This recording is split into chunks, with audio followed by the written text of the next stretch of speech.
Alright guys, we'll try this again. The first video that I recorded didn't show any of the Excel spreadsheet work, so hopefully I can do this even faster now. Okay, so to bid the editorial job, again, was planning on this being a 2-day, not a 2-day shoot, 1-day shoot with 1-day prep. In the world of editorial, it is a whole lot less lucrative than the world of advertising, so rates are more in the $500 to $1,500 range than they would be for your advertising. So I'm going to start out with 1 day of shooting at $1,500. That automatically resets my prep and casting and travel fees at half that rate, which is typical. So I'm going to add one of my prep days here. So again, the prep day would be my first day. The shooting day would be the second. I'm going to work my way down to assistants right here. I'm going to do 2 assistants for each day, so that would be 4 assistant people basically at $350 a day for each. $350 a day for each one. Hair and makeup, I'm only going to need them for that 1 day. Again, you see this $960, but what that really is a quoted rate of $800 plus 1.2 times 1.2. The 0.2 is actually accounting for the 20% agency fee. As I go down, I'm not going to have individual hair and makeup people. For the stylist person, the stylist person actually is in charge of pulling the wardrobe for editorial, or making arrangements for all of that. So I'm going to give her 1 day for actually the shopping part of it, 1 day for the prep day to, again, bring the clothes in, get them laid out, get them all prepped and ready to go. 1 day for the shooting, and then a half a day for returns. So she would be at 3.5. Her assistant actually does not get a half day. Her assistant would get the full 4 days. They don't do half days for somebody making that little money. We're not going to have a production coordinator on this. I am going to have a digital tech, but only for 1 day.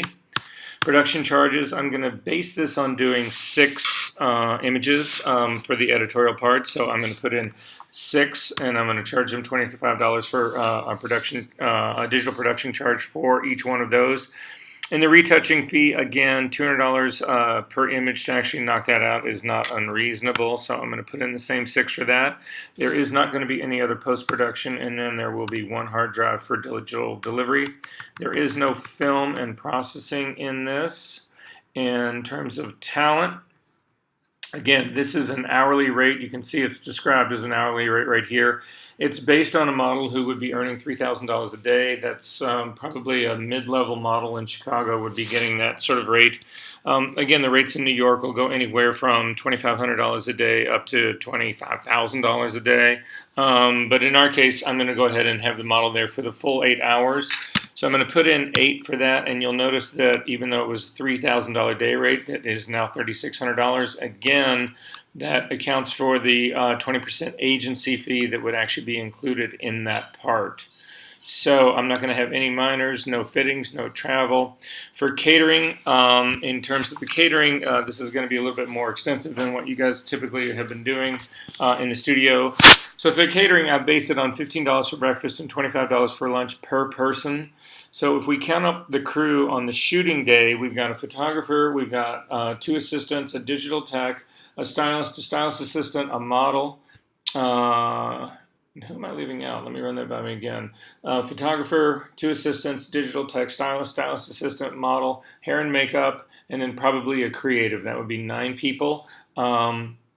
In addition to that, I've got my prep day. I've got the photographer, both the assistants, the stylist, and the stylist assistant for the prep day. That would be 5 people on that day. So if we add those 2 together, the 5 plus the 9, we end up with 14 people days of that.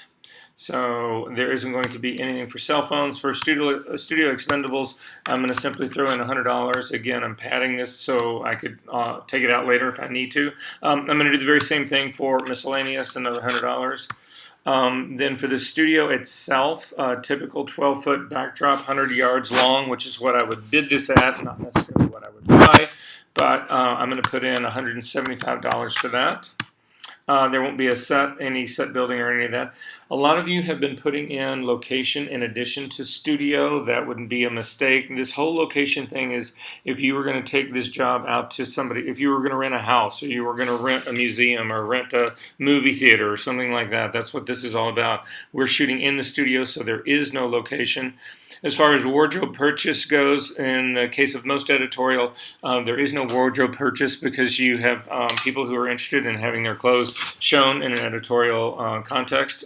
So there would rarely be anything here.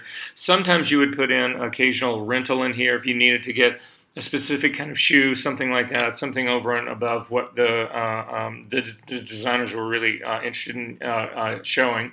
So anyway, I'm going to leave all of that blank. I'm not going to have any props or prop rental. When it comes to special rental equipment, I've given you guys another calculator, and that other calculator is called equipment rental. This is my 2014 version. So when we're going to open that up to find out what this really is going to cost us. So again, the thing you need to enter at the very top is the number of days. We are going to do this for 2 days. And you also need to enter whatever markup that you want to put in here. So again, 17% is a good markup for me. I will have 2 running totals here. I'll have a regular running total right here that does not include markup, and then one down here that does include the markup, so that I don't have to go back and calculate separate things, whatever. It's going to do both of these for me, and then I can just at the end pick whether I want to do the one that's got the markup in it or not. So in terms of the gear that I would want to do for a simple set, seamless set, whatever, I am going to put, these are Profoto sets, they're kits. So you get a single 2400 power pack plus 2 heads. So I'm going to get 3 of those. That'll give me 3 power packs total and 6 heads. I don't need any of the Profoto battery stuff, ring lights, flashes, bi-tubes. I don't need any of that. I am going to do 2 sets of spot grids because I use spot grids a lot. I am going to do a beauty dish. I'm also going to do the spot grid for the beauty dish. I don't need AC adapters. I don't need extensions. I am going to add an Octabank in there. I am also going to add 2 soft boxes in there. I'm not going to add any umbrellas, reflectors, pocket wizards. I'm going to put in 3 sets of those.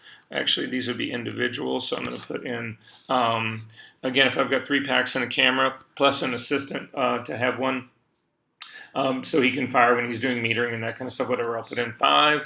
For C-stands, I just typically would throw in 10. I think that'll be enough. For a boom and with a roller stand, I definitely want one of those.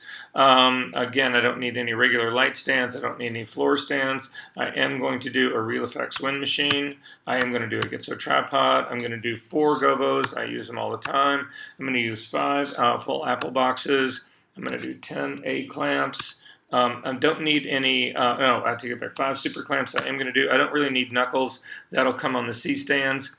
For the extension cords, I'm going to put in 3, 1 for each of my power packs, and I don't need any of the moving blankets, beach carts, all that kind of stuff. That's all primarily for working on location.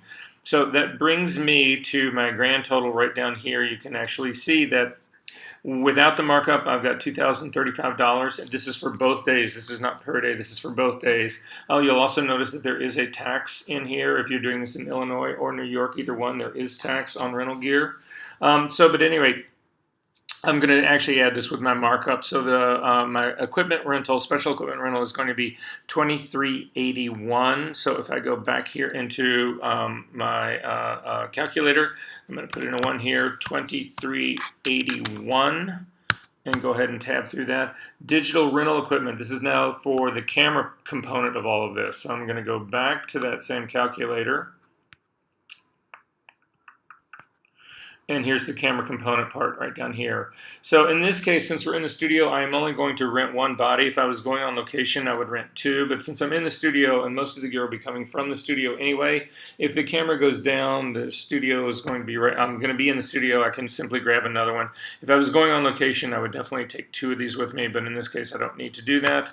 I am also going to add a relatively wide zoom and a relatively telephoto zoom on that. I'm not going to do any of the longer lenses. This is all medium format in here. I don't need any of that part. I don't shoot the card. I don't need any of that. I am going to actually add a color meter and a flash meter.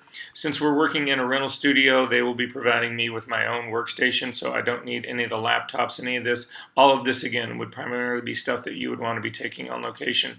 So in the end of this, what my camera digital equipment rental part ends up being, again, using the markup right here, would be $801. So again, I'm going to simply click back, put a 1 in here, come across and put in an 801. And I like these figures that are, not just $800, 801 or 2,381. It just makes it look more specific. It's not like this generalization, so people are less likely to question it.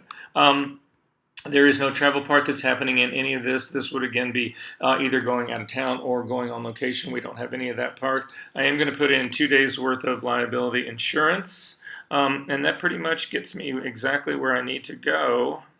I'm going to then check. So hang on one second. Again, to cull all of this information out, you use this command Option X if you're doing this in Excel. If you're doing this in Numbers, that won't work for you. But this will actually work for me. It pulls all of this part out. And you can sort of see it sort of like orders everything down in order, or sort of gives everything, breaks it down, starting from the most expensive down to the least, with the photo fee always being on the very top. So then I would take this information and I would go into Word, and in Word, I would open up my stationery, again, put the date at the top, and then who this was going to, so it would be whatever magazine I was doing this estimate for, all of that. Then it would be the usage and the description of the job. Both those are separate things, two separate things. The usage would be, again, probably one-time editorial, North American distribution, one-time only. And the description would be one single model on seamless background, shot in New York for whoever, blah, blah.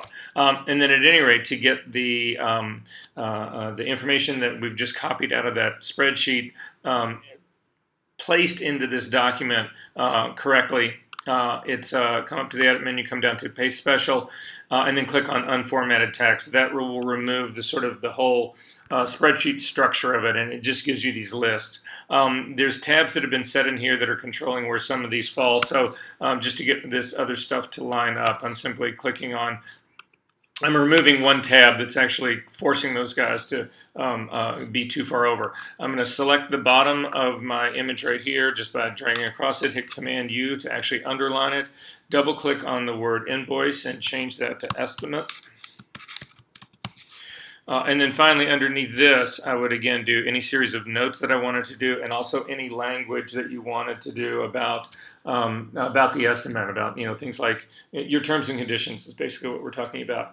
And that's it. So if you guys have any questions, please let me know. And I'm hoping this video actually recorded the screen.